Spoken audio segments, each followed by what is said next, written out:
La Reyer Venezia non ci sta e con una prova di carattere e orgoglio si prende gara 3 della finale scudetto contro Schio. Al Tagliarcio finisce 67-57, una vittoria decisiva che annulla il primo match point delle Scledensi e tiene viva la finale scudetto, riaperta la serie 2-1. Energia e sacrificio, solidità difensiva delle Oro Granata che sono state capaci di contenere gli attacchi delle avversarie.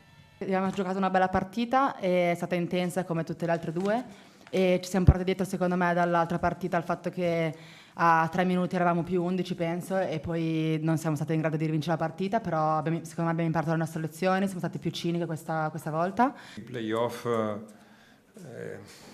sono partite diverse dove in molte situazioni ci sono sempre delle protagoniste che possono essere in un momento una, in un momento l'altra e ognuna di loro può portare un grande apporto. Testa e cuore proiettati già al prossimo appuntamento, le campionesse in carica sognano la rimonta per continuare a lottare per il tricolore. Venezia si rialza quindi dopo le 2 sconfitte iniziali e si prepara a gara 4 che promette scintille. In caso di vittoria al Palasport di Venezia si deciderà tutto in gara 5.